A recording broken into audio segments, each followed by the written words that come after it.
The morning of June 14, 1645, a grey mist lies thick over the open fields of Northamptonshire. The air is damp and heavy, clinging to buff coats and breastplates. Beyond the ridge, a trumpet sounds. Its note quivers through the fog like a solemn warning. On the slopes near the small village of Naseby, the soldiers of Parliament awaken. They are men of the new model army, weary from prayer, yet steady in purpose. Throughout the night, they have knelt upon the wet grass, murmuring psalms beneath their breath, believing the coming battle to be a holy trial. Their commanders, Sir Thomas Fairfax and Lieutenant General Oliver Cromwell, ride slowly along the lines, their faces pale and calm in the half-light. For months, England has stood divided by fear and pride. Families have split, neighbours have taken arms against each other, and the fields that once bore harvest now bear the weight of war.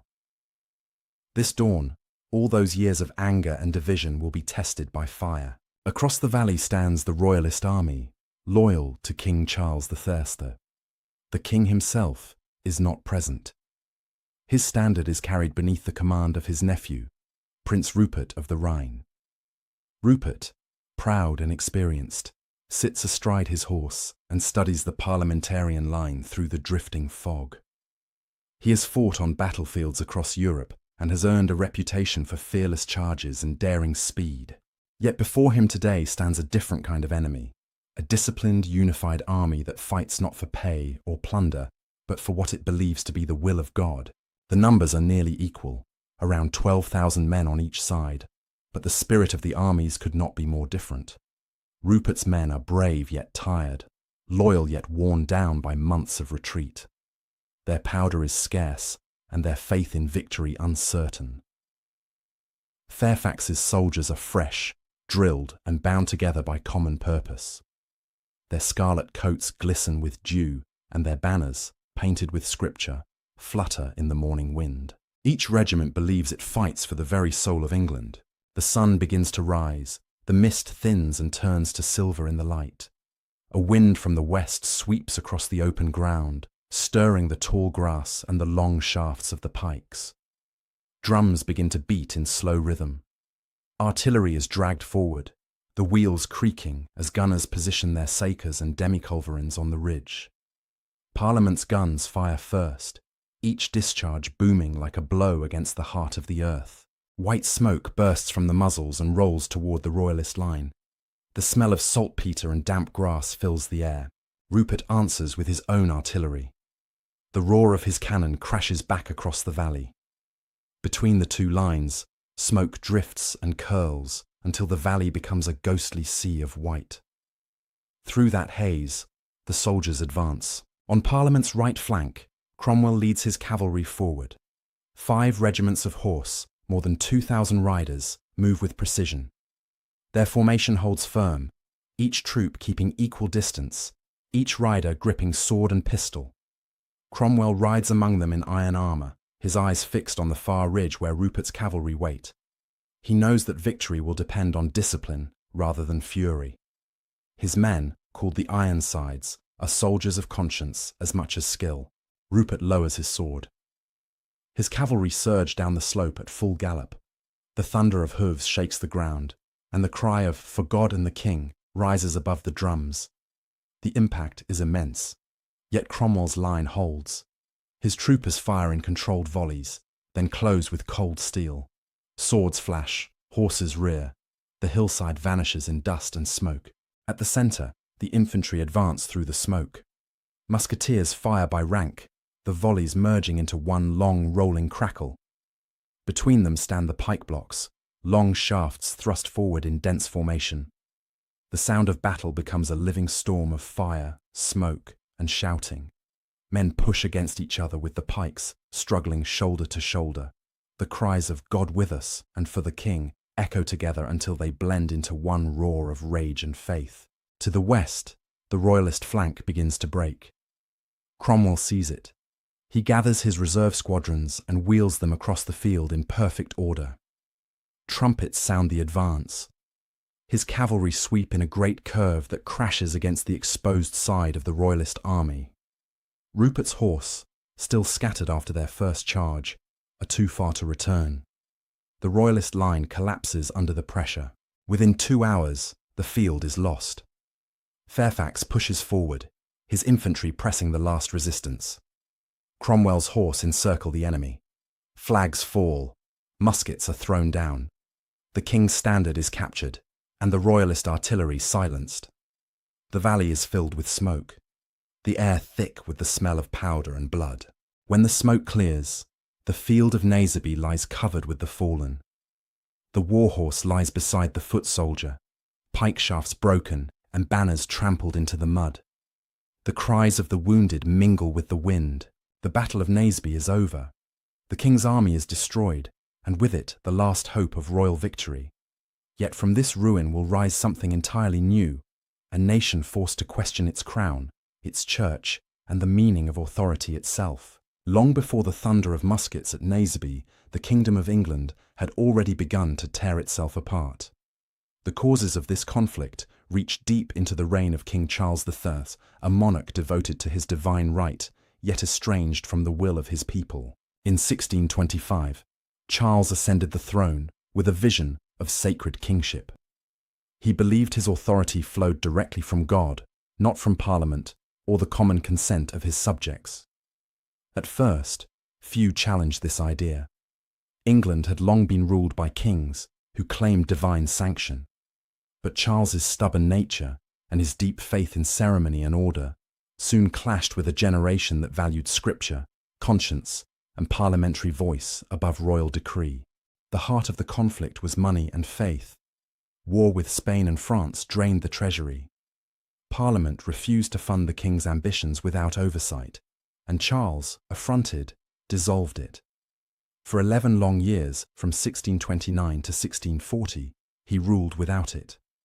This period became known as the personal rule. The king raised funds through ancient taxes revived by royal prerogative, ship money, forced loans, and fines for old laws long forgotten. To his subjects, it seemed tyranny disguised as tradition. In religion, the divide grew wider still. Charles favoured the high ceremonial worship of the Church of England. His chosen Archbishop of Canterbury, William Laud, enforced strict order in worship and restored altars and vestments that reminded many of the hated Catholic faith. Puritans, who sought simplicity and purity in devotion, saw these changes as a betrayal. Sermons across England began to bristle with resentment. A shadow of fear spread that the old enemy, Rome, was creeping back beneath the king's crown. When Charles attempted to extend his religious policy to Scotland, the storm broke. The Scots, fiercely protective of their Presbyterian church, refused his new prayer book. Riots erupted in Edinburgh. In 1639, and again in 1640, Charles marched north to subdue them in the Bishops' Wars. But his army, unpaid and unwilling, faltered. Defeated and bankrupt, the king was forced to recall Parliament. The body that assembled in November 1640 would later be called the Long Parliament, and it came armed not with swords, but with vengeance.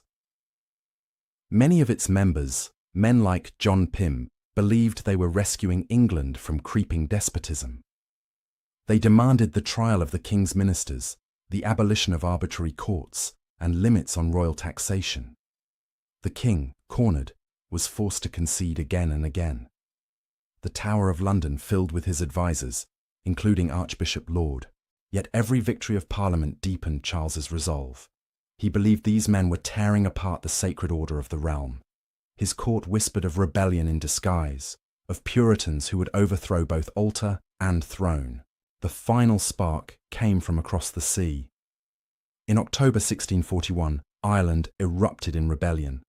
Catholic Irish rose against Protestant settlers, claiming loyalty to the king even as they struck down his representatives. News of massacres and atrocities, exaggerated though they were, swept through England like wildfire. Panic and outrage filled the streets of London. Many blamed Charles, suspecting that he secretly encouraged the Irish to strengthen his cause. By early 1642, distrust had turned to open confrontation. The king's attempt to arrest 5 members of Parliament in the House of Commons failed. Crowds filled the streets shouting for liberty and Parliament. Fearing for his safety, Charles fled the capital. From that moment, the centre of England's power lay divided. Parliament in Westminster, the King at Oxford. The months that followed were a slow march toward the inevitable. Counties raised militias. Guns were cast.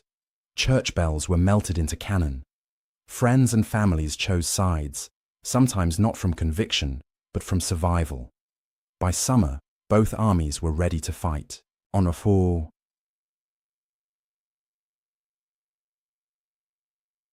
August 22nd, 1642.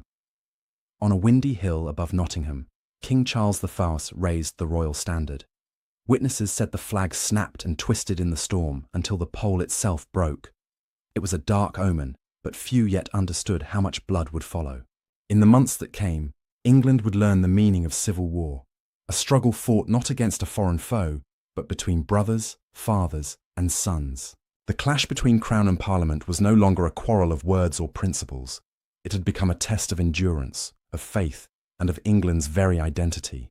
The raising of the royal standard at Nottingham in August 1642 marked the beginning of the First English Civil War. The King's banner fluttered in the storm, a signal to all England that loyalty to the Crown was now a matter of arms. Across the realm, church bells tolled in alarm as counties chose sides. Parliament commanded London and the wealth of the southeast. The King held the loyal shires of the north and west. Between them stretched a country torn in two. Neither side began with a professional army. Both scrambled to organize local militias, train bands, and volunteers. Men who had never stood in formation were suddenly drilled to the beat of drums. Farmers left their ploughs, apprentices their shops, to don buff coats and take up musket or pike. Horses were seized from estates, pistols taken from manor walls. England had become an armed camp. In the early months, both armies were uncertain and uneven. The King's forces, known as the Royalists or Cavaliers, drew strength from the old nobility and the northern gentry. Their cavalry was bold, their cause bound to the person of the King himself. Parliament soldiers, called Roundheads by their enemies for their cropped hair, were commanded by men of experience but limited means. They fought under the banner of law and liberty, convinced that tyranny must be checked by the people's voice. The first great clash came on October 23rd, 1642, at Edgehill in Warwickshire. Neither side had fought such a battle before. The armies faced each other across the rolling fields as the autumn sun rose through the mist. Prince Rupert led the Royalist cavalry, glittering in armour, his horsemen eager for glory. Parliament's army, under the Earl of Essex, formed stiff ranks of pike and musket. When the guns opened, the air filled with the roar of artillery and the smell of burnt powder.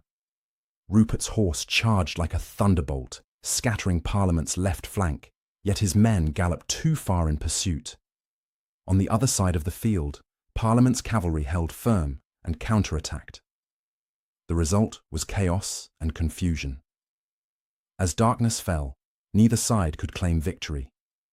Edgehill was a bloody draw, but its lesson was clear. The war would not be swift or simple. Over the next year, England became a patchwork of siege lines, garrisons, and raids. The King established his court at Oxford, turning the ancient university into the heart of his campaign. Parliament fortified London, its workshops turning out pikes, armour, and powder by the ton.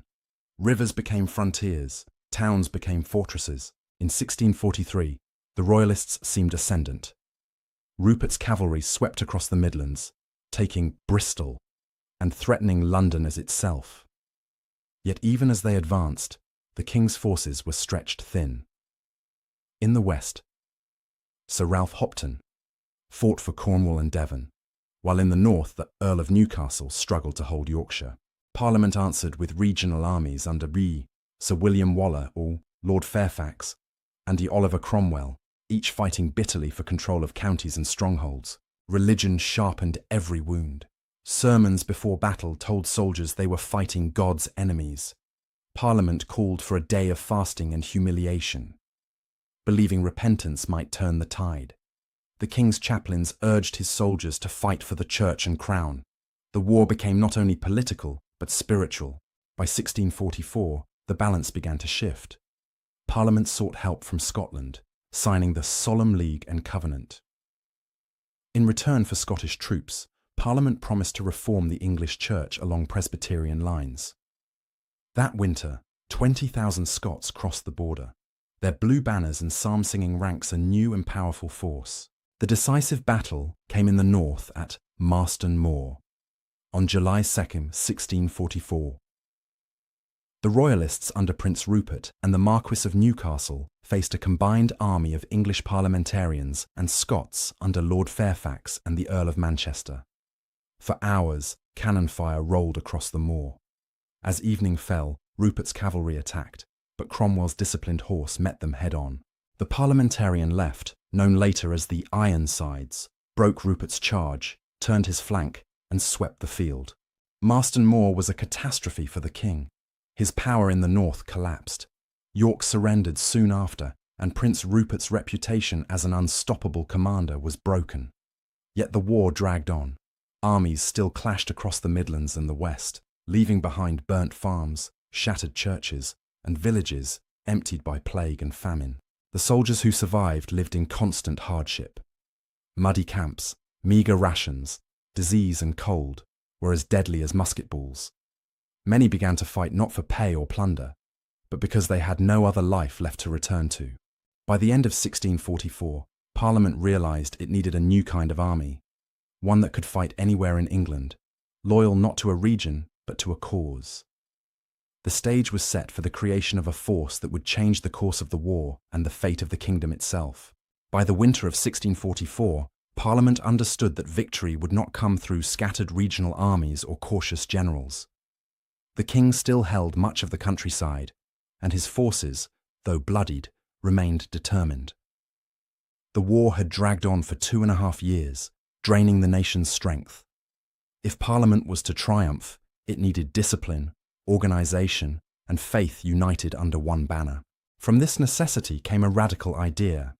In early 1645, Parliament voted to create a single, centralised fighting force known as the New Model Army.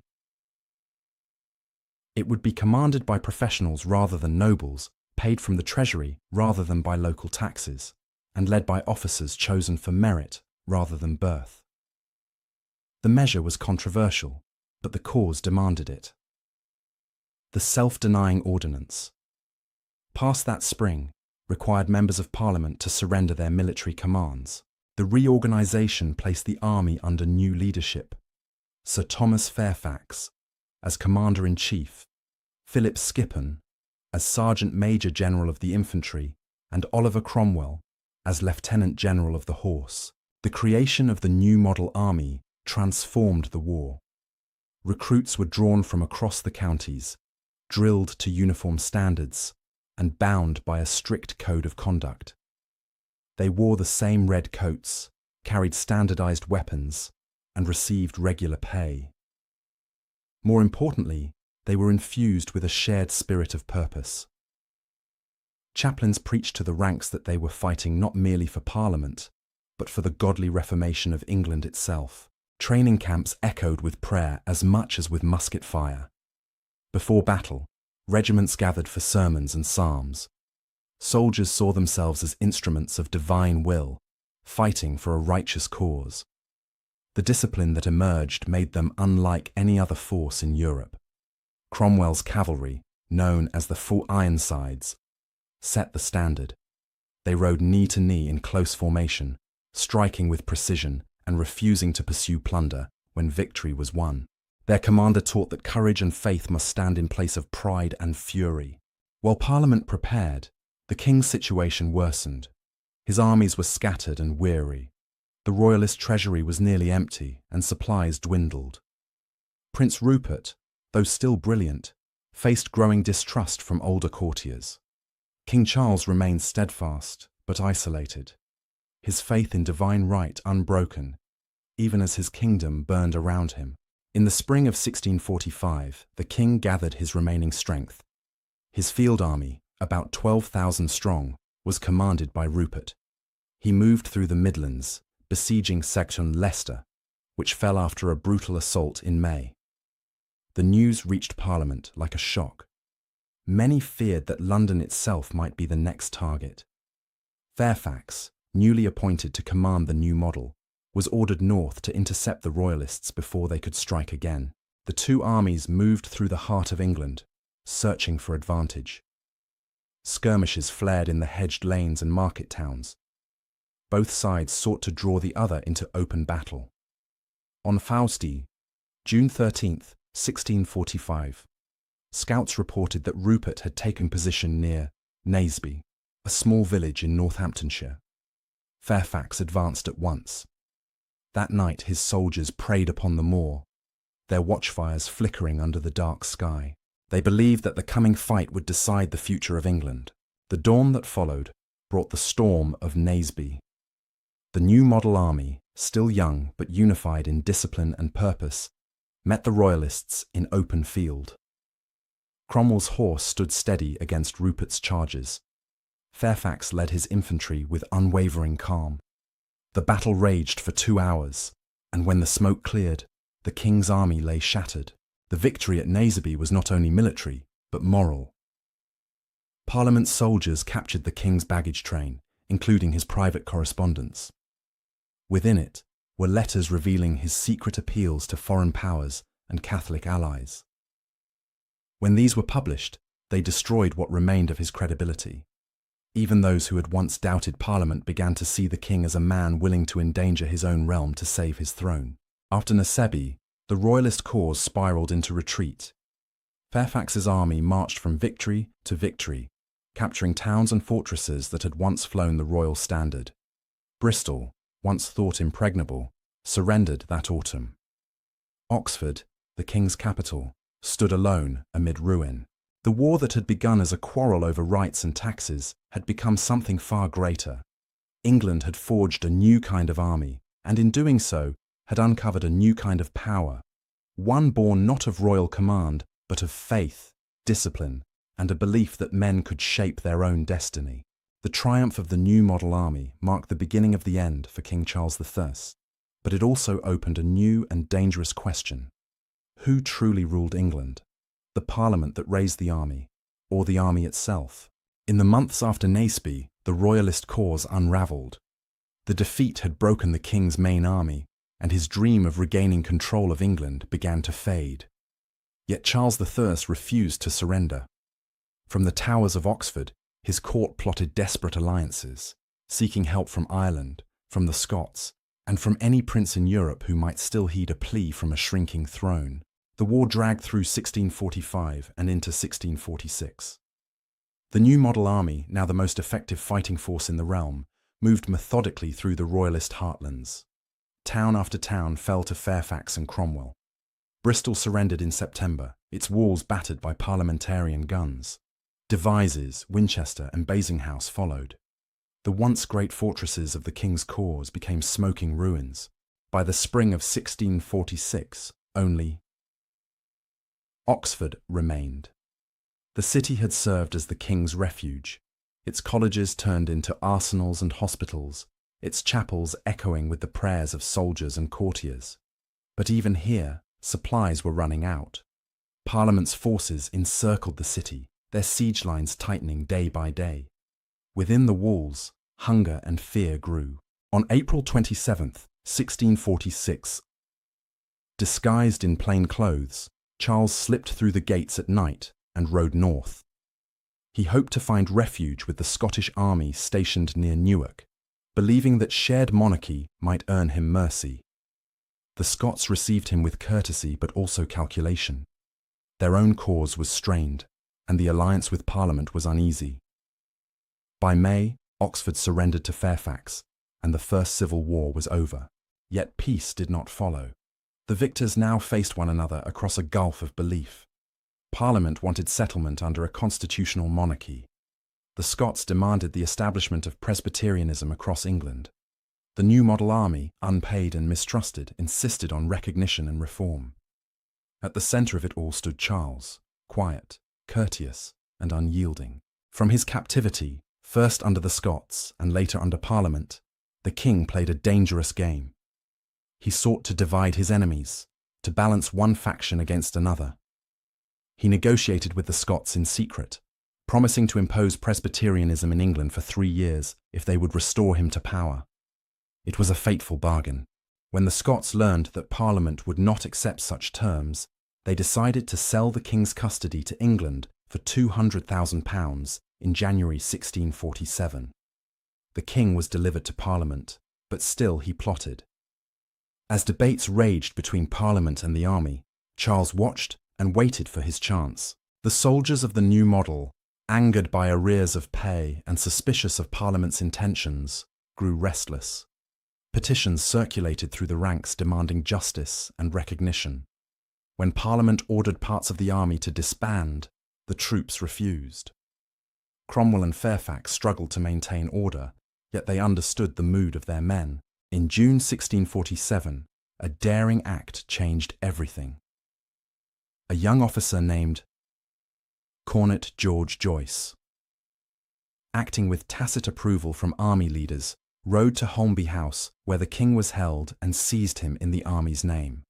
The king was brought to the soldiers' camp. Charles, sensing opportunity, treated his captors with charm and grace.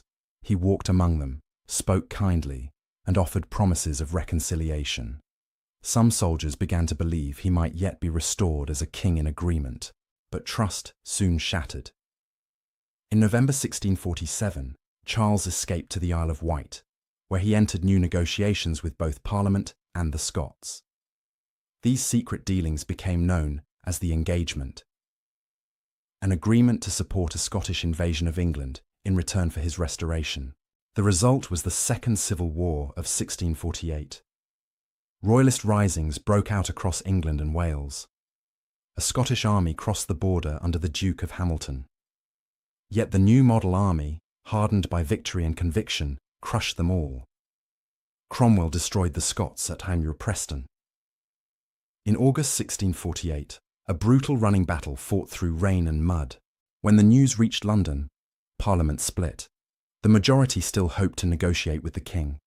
The army, furious and disillusioned, saw treachery in every offer of peace. Cromwell and the officers resolved that Charles must be held to account for the bloodshed in England. In December, troops under Colonel Thomas Pride surrounded the Houses of Parliament and barred those members who opposed the army's will. This, Pride's Purge, left behind a remnant known as the Prides, Rump Parliament, obedient and resolute. In January 1649, Charles was brought to trial in Westminster Hall. Never before had an English king been called to answer to his subjects. The hall was filled with soldiers, and outside, crowds gathered in silence. The king stood calm, refusing to recognize the court's authority. He argued that no man could lawfully sit in judgment over his sovereign. But the tide of history had turned. After days of proceedings, the court found Charles guilty of high treason. He was sentenced to death. On the morning of thus January 30th, 1649, he was led to the scaffold outside the banqueting house in Whitehall. A black cloth hung between him and the crowd. The air was cold, the sky pale. He wore 2 shirts so that he would not shiver and seem afraid. At a single signal, the axe fell. A groan rose from the crowd, followed by a stunned silence. The head of Charles Stuart, King of England, was held aloft. For the first time in the nation's history, the monarchy had been overthrown by its own people. England was left without a king, without a settled order, and uncertain of what future might follow. But one thing was clear: the revolution that began in smoke and fear on the fields of Nottingham had reached its grim conclusion in the heart of London. The execution of King Charles I on January 30th, 1649, sent shockwaves through England and across Europe. Monarchs and courts everywhere were horrified. The idea that a divinely appointed ruler could be tried and beheaded by his own subjects seemed unthinkable. Yet in London, the act was carried out with grim precision, and the realm awoke the next day to find itself a kingdom without a king. The Parliament that remained, the so-called Rump, moved swiftly to redefine the state. The House of Lords was abolished. The monarchy was declared unnecessary, burdensome, and dangerous. England was proclaimed a Commonwealth, a republic governed in the name of the people. Officially, sovereignty now rested not in a crown, but in Parliament and the representatives of the nation. In practice, however, power belonged to the army. The new model, victorious and disciplined, had no equal. Its officers believed that Providence had chosen them to preserve the godly reformation of England. They saw themselves not merely as soldiers, but as instruments of divine justice. Within their ranks burned the conviction that the war, the king's death, and the new order were all parts of a sacred design. Yet the peace that followed was uneasy. The execution of Charles had not ended the wars of the three kingdoms. Across the Irish Sea, the Confederate Catholics still controlled much of Ireland, while royalist commanders pledged to avenge their fallen king. In Scotland, the Covenanters, shocked by the regicide, turned against the English Parliament and proclaimed Charles's son the Pine Prince of Wales, as Cain Tim Charles II. The young man was exiled in Holland, but remained a potent symbol for loyalists across the Isles. The new Commonwealth faced enemies on all fronts. In the spring of 1649, Parliament ordered an expedition to Ireland to crush the Royalist Confederate alliance and secure English authority. The task fell to Oliver Cromwell, now Lord Lieutenant and the most powerful soldier in England. Cromwell set sail in August with 12,000 veterans of the new model army. They landed near Dublin, a city that had only recently been saved from capture. From the outset, Cromwell declared the campaign a mission of divine justice. Ireland, long viewed by English Protestants as a land of rebellion and popery, would feel the full weight of the Commonwealth's wrath. The first target was Drogheda, a fortified town north of Dublin. When its garrison refused to surrender, Cromwell ordered a full assault. The storming that followed became infamous. After the walls were breached, the defenders continued to fight from towers and churches. Cromwell commanded that no quarter be given. Nearly the entire garrison, some 3,000 men, was killed, along with many civilians caught in the chaos. From Drogheda, the army marched south to Wexford, another royalist stronghold. Once again, negotiations failed. Parliamentarian troops broke into the town before terms could be agreed, and another slaughter followed. Ships burned in the harbour, the streets filled with corpses, and the town was left in ruins. To Cromwell's mind, these acts were divine judgment, punishment for what he saw as decades of Irish rebellion and massacre. To his enemies, they were acts of terror. By the end of 1649, Ireland lay prostrate before the English advance. Town after town surrendered. The war continued under Cromwell's lieutenants, but his authority was secure. He returned to England in 1650 to face a new threat rising in the north. In Scotland, Charles II had landed and been crowned at Scone. The Scots, despite their old alliance with Parliament, now sought to restore monarchy under their own covenant. The young king was only 20, handsome and charismatic, but his cause was fragile. He relied on the discipline of Scottish Presbyterians and the loyalty of scattered English royalists. Cromwell marched north with the new model army, determined to destroy this final resistance. The campaign was grueling. The Scottish hills were cold and wet, the supplies scarce, and disease spread through the ranks. Yet Cromwell's confidence never wavered. In September 1650, he met the Scots near Dunbar. Outnumbered and trapped against the sea, the English seemed doomed. Then, at dawn on September 3rd, Cromwell struck. His men charged with ferocity, breaking the Scottish line and scattering their army.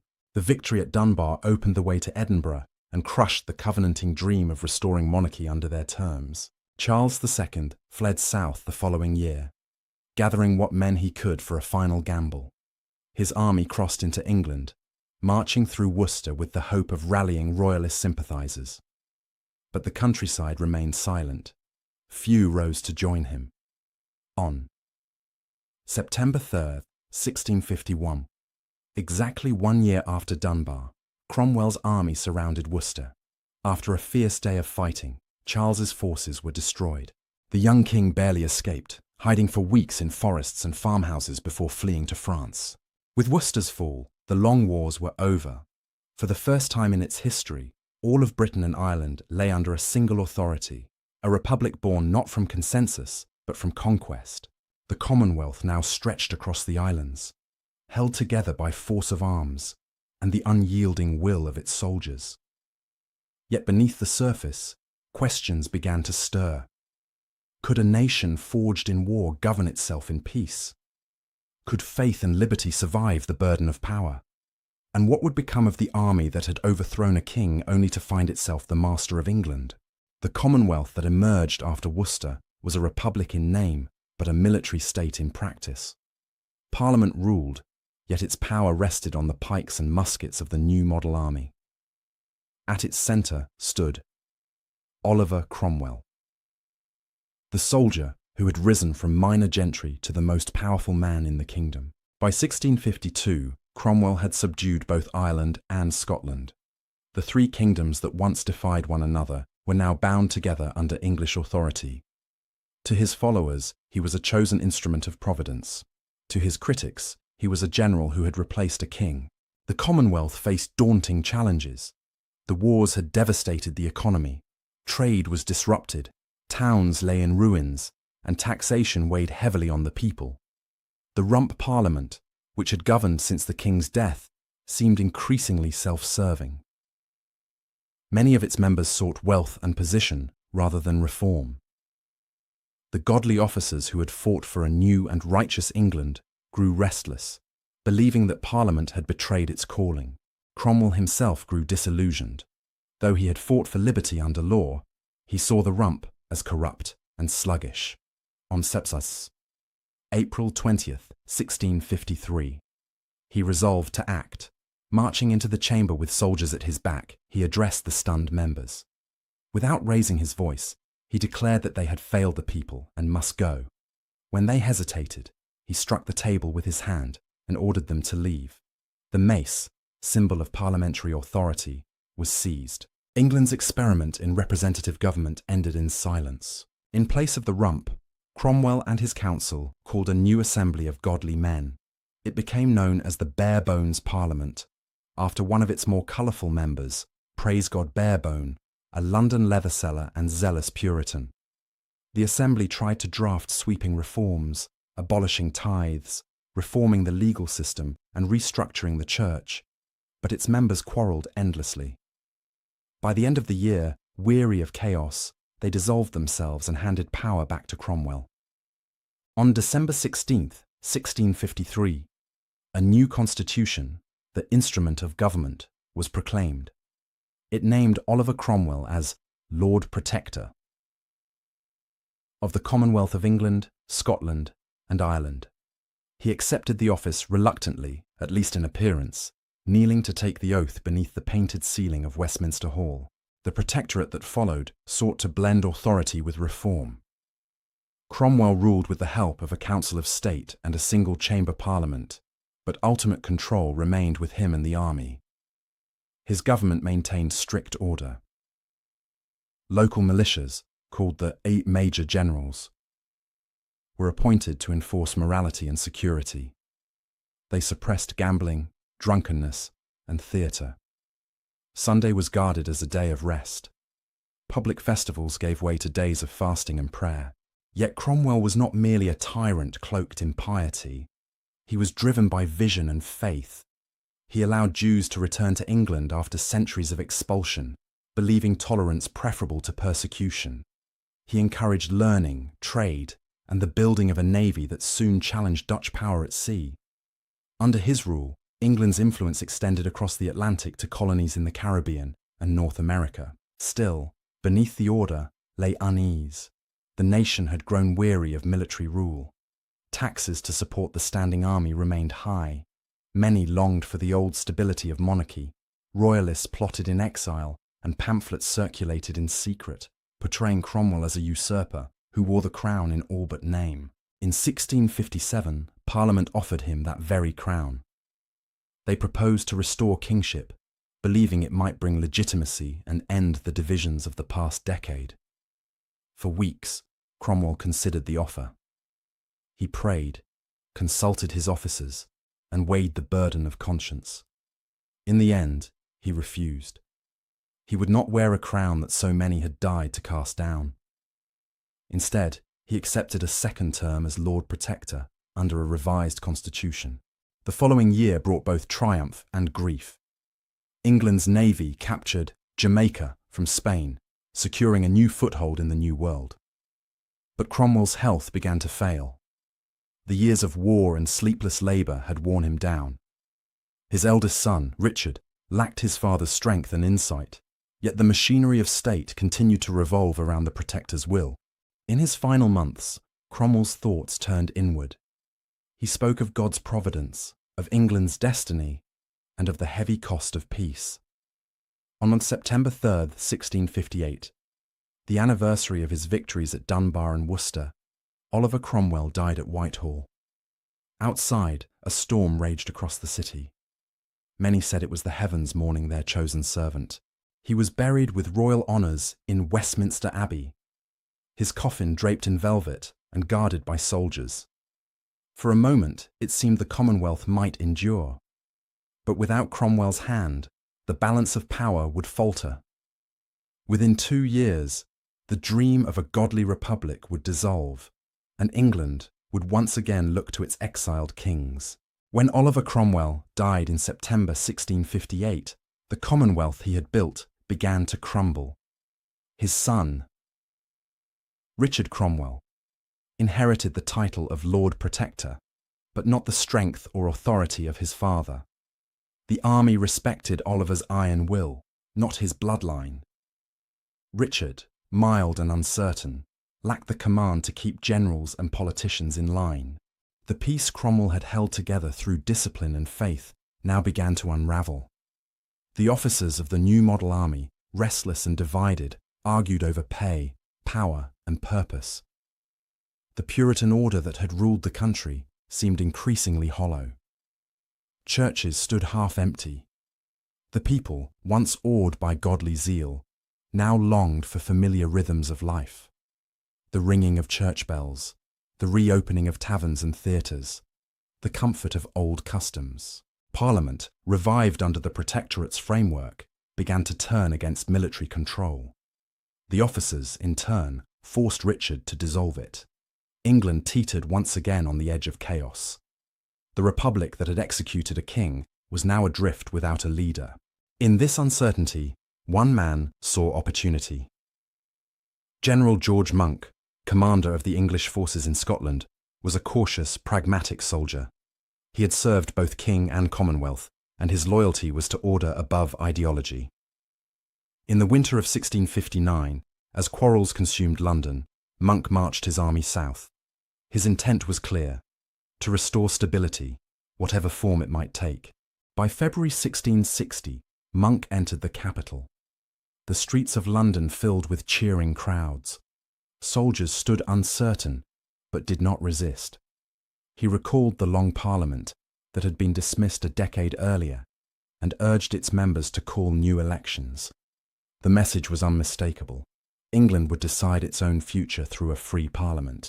In April, the newly elected Convention Parliament met at Westminster. Across the Channel, in exile at Breda, Charles Stuart, son of the executed king, issued a declaration. The Declaration of Breda promised pardon for past offences, religious toleration, and respect for property and Parliament. It was a careful gesture of reconciliation. The mood in England had changed. The people were weary of soldiers, decrees, and sermons. They wanted peace, prosperity, and the return of lawful government. When Parliament invited Charles to return as king, the nation welcomed the decision with relief rather than fear. On Nassi. May 29, 1660. Charles II rode into London amid ringing bells and roaring crowds. Flowers were strewn before him. The capital, which had once watched his father led to the scaffold, now erupted in celebration.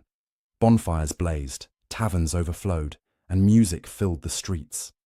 For the first time in nearly 20 years, England had a crowned monarch. The Restoration was both an end and a beginning. The monarchy was re-established, but it was no longer the same institution that had fallen in 1649. Parliament's role in governance was now undeniable. The memory of war and regicide hung over the throne. Charles II, clever and worldly, understood that survival required compromise. He quickly moved to balance forgiveness with caution.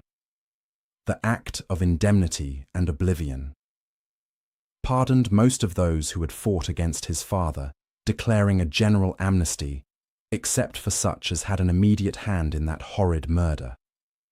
The regicides, the judges who had signed the death warrant of Charles I, were hunted down.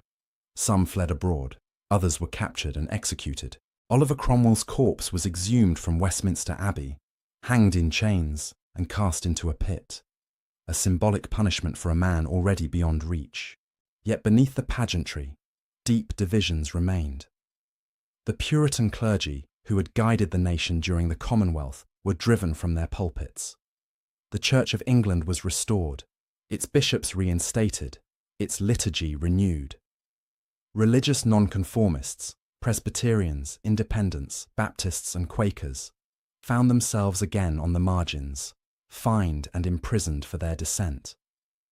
The freedom for which many had fought was slowly withdrawn in favour of uniformity and control. Still, the Restoration brought a measure of stability.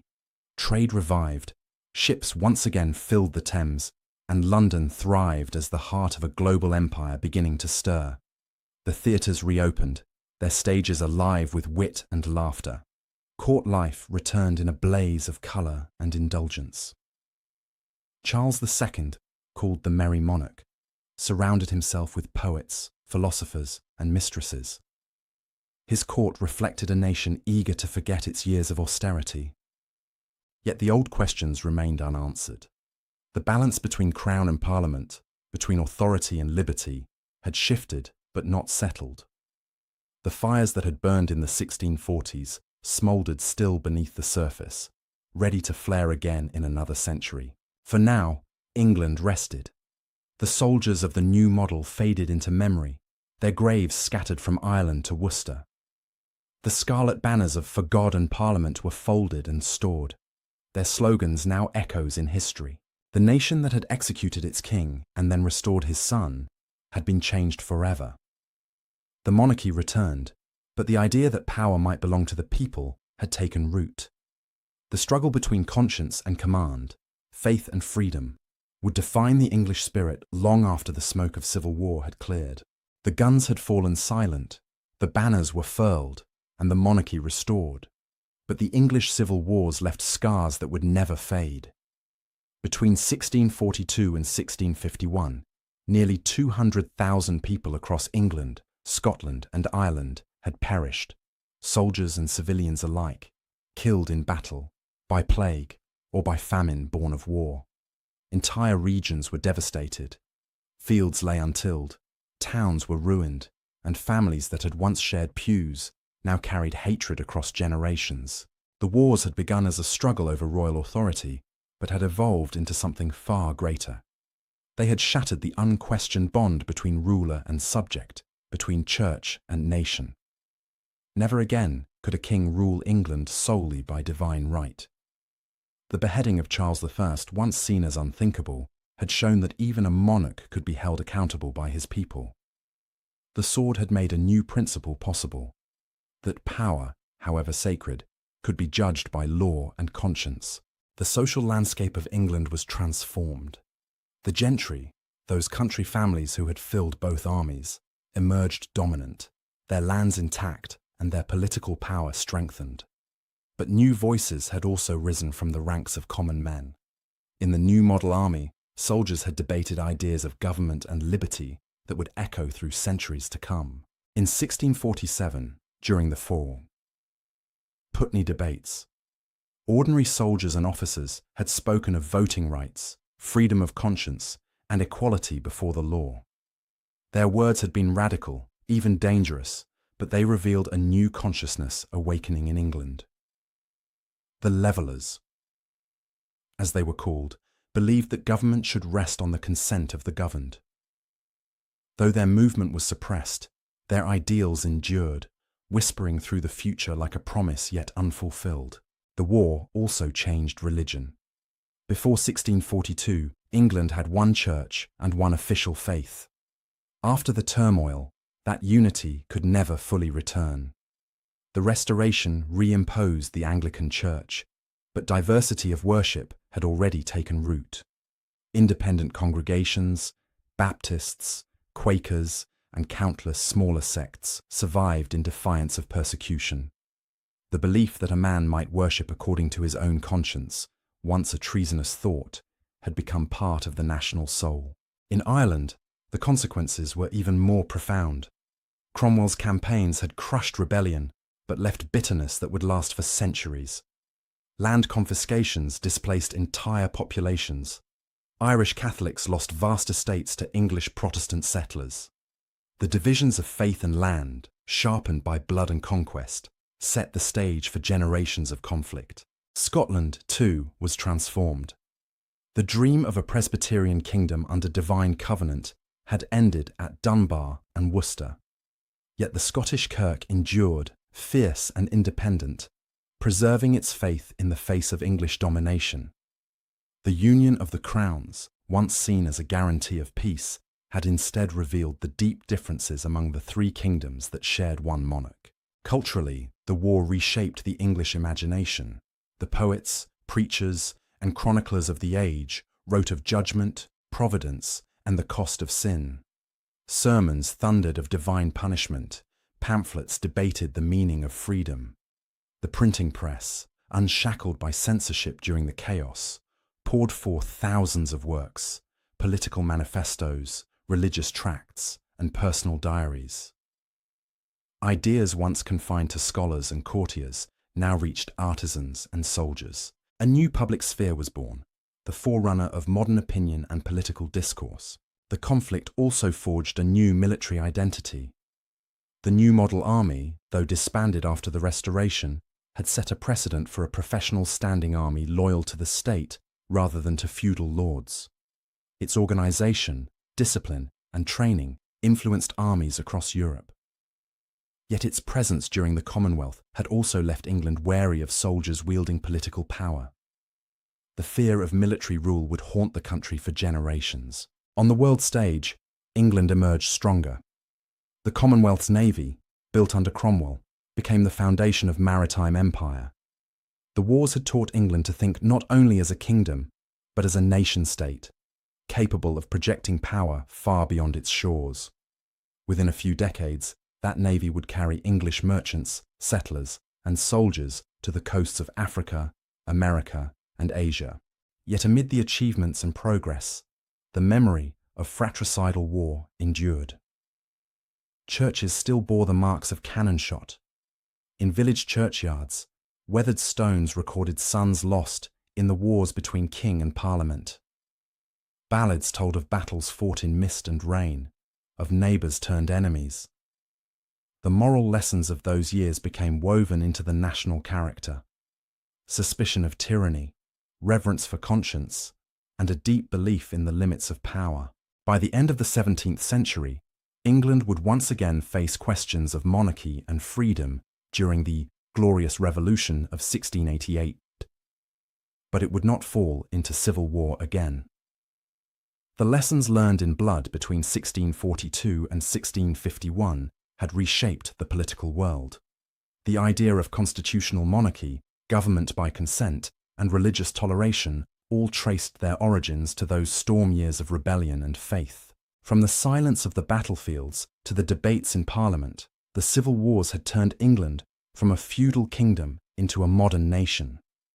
They had proved that even in the smallest island realm, the struggle between authority and liberty could change the course of history. The smoke of Naseby, the prayers of Cromwell's soldiers, and the cry of "For God and Parliament" still lingered in the imagination of generations to come. The nation that had been divided by belief would, through pain and endurance, find a new identity, restless, questioning, and free. The English Civil War was not merely a contest of power between monarch and parliament. It was a struggle of conscience, a battle for the soul of a nation uncertain of its faith and fearful of its destiny. Beneath the roar of muskets and the clash of steel lay questions that could not be answered by force. What did it mean to obey, to believe, to be free? The war had begun in the language of loyalty and obedience. King Charles I then saw himself as a shepherd chosen by God, ordained to rule in righteousness. His subjects were to follow him as they followed divine order. Yet his people, schooled by the Reformation and guided by Scripture, had learned another lesson, that obedience to God might sometimes require resistance to kings. When Parliament took up arms, its leaders claimed not rebellion, but duty. They fought, they said, to preserve the true ancient liberties of England and the purity of religion. Across the country, sermons became as powerful as swords. Ministers stood before their congregations and declared that the conflict was a test of the nation's faith. On the royalist side, preachers urged submission to God's appointed ruler. On the parliamentarian side, Puritan voices thundered of a covenant with the Almighty, of a godly people chosen to purge the land of corruption. Soldiers marched to battle beneath banners embroidered with Scripture. The Lord of Hosts became their watchword, their musket smoke a kind of prayer. The war thus became a sacred enterprise in the minds of many. Yet sacred war always carries its contradictions. When men believe they fight for heaven, mercy is easily lost. At Drogheda, at Wexford, at countless smaller sieges, the fury of the faithful left towns in ashes. Captains who prayed before battle could kill without hesitation after it, convinced that divine justice demanded blood. But conscience was not only a weapon, it was also a burden. Many who had once shouted for God and Parliament found themselves haunted by doubt as the years dragged on. The lines between right and wrong, loyalty and betrayal, grew blurred. Cromwell himself wrestled endlessly with his conscience, convinced that God's hand guided his victories, yet fearful of the pride that victory might bring. When he signed the death warrant of Charles I, he later told his confessor that he did so only after fasting and prayer. It was not ambition, he insisted, but obedience to providence. In every church and household, the war forced men and women to choose sides, not only in politics, but in spirit. The Puritans believed England must be cleansed of idolatry and sin. They closed theatres, smashed stained glass, and silenced music in cathedrals. To them, joy itself was a temptation of the flesh. Yet in their zeal, they also discovered the power of individual conscience, the right of every soul to stand before God without priest or monarch as mediator. Out of their austerity would grow the seeds of religious freedom. For the ordinary people, the war was both distant and near. Villages endured requisition and plunder from both armies. Sons were taken to fight. Fathers returned wounded, or not at all. Women became keepers of families, managers of farms, healers in makeshift hospitals. They too prayed for deliverance, but their prayers were for bread, peace, and the safe return of those they loved. When the guns fell silent, England was weary of zeal. The Restoration brought back laughter, music, and colour, yet even amid its revelry, the questions of conscience endured. Could a nation that had killed its king ever believe in divine right again? Could the Church ever command the same unity of faith? The answer, quietly, was no. The wars had taught England that belief, like government, must rest on choice, not compulsion. In the decades that followed, dissenters worshipped in barns and secret chapels. They risked prison for their faith, but would not recant. These small congregations, Quakers, Baptists, Independents, became the living legacy of a nation that had fought to obey its conscience. They were persecuted, but their endurance gave England something more lasting than victory, the principle that no earthly power may rule the soul. From this crucible of conflict emerged the foundation of modern liberty. The right to petition, to debate, to challenge authority, all were strengthened by the memory of the war. The English learned that truth was not the possession of kings or parliaments, but something discovered through struggle, prayer, and reason. In the end, the war's greatest legacy was not on the battlefield, but in the heart.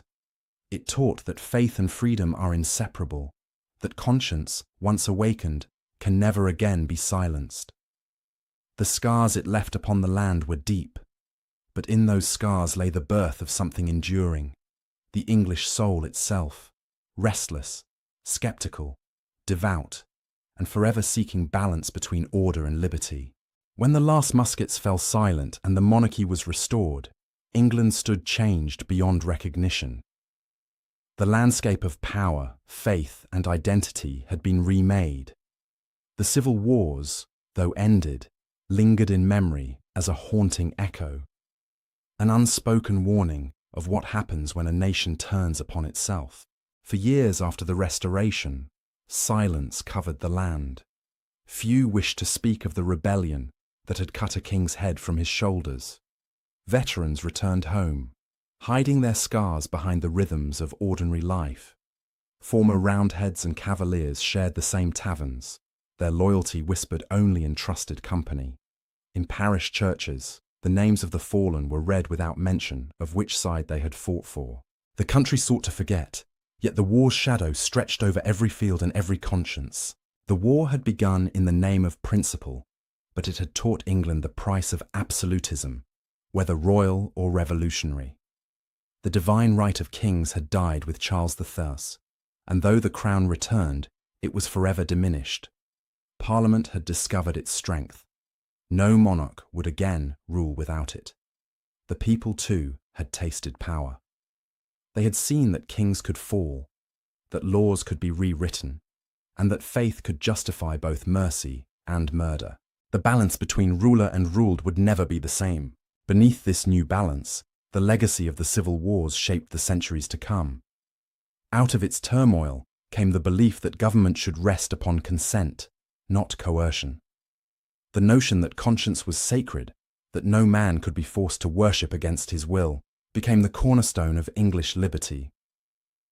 Though imperfectly applied, these ideas survived, carried forward by dissenters and reformers who remembered the price paid for freedom. Cromwell's new model army had shown what disciplined conviction could achieve, yet its rule also revealed the danger of power unbound by accountability. The English learned to fear not only the tyranny of kings, but the tyranny of armies and zeal. The lesson endured, that liberty and order must walk together, or both will perish. The wars also transformed the imagination of the people. Writers, preachers, and philosophers sought to understand what had happened. John Milton, who had defended the Republic in his prose, later wrote of lost paradise and the fall of man, reflecting the moral turmoil of a nation that had risen against its own sovereign. Thomas Hobbes, exiled during the conflict, wrote Leviathan, arguing that only strong authority could prevent chaos. In their words, the intellectual soul of England wrestled with the meaning of freedom, obedience, and sin. Even nature seemed to bear the memory. In the countryside, abandoned manor houses stood as silent monuments to divided families. Cannonballs were found in church walls, pike heads buried in orchards. Local lore kept alive tales of battles fought on misty heaths and of ghostly soldiers marching at night. The civil wars were not only written in history books, they lived in the landscape and in the whispered memories of every generation that followed. Yet from this devastation grew endurance. The wars forged a people skeptical of power, resilient in adversity, and conscious of their rights.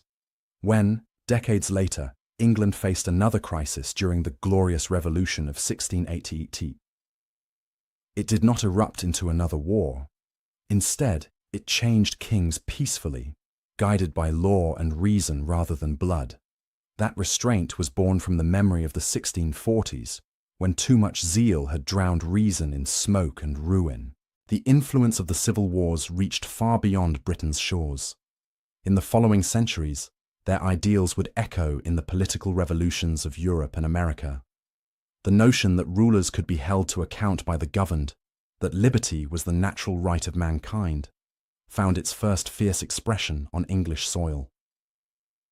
The shadow of Naseby and Westminster stretched across the Atlantic, shaping the world's future in ways unseen by those who fought beneath its banners. And yet, for all its consequence, the war remains deeply human. It was a conflict fought in mud and fear, by men who prayed before battle and fell beneath banners embroidered with scripture. It was fought by fathers and sons who loved their God and their country, yet found themselves enemies. The cries of "for the King" and "for God and Parliament" have long faded, but the longing behind them, to find justice, order and meaning, endures in every age. The English Civil War was not the end of an old world, nor merely the beginning of a new one.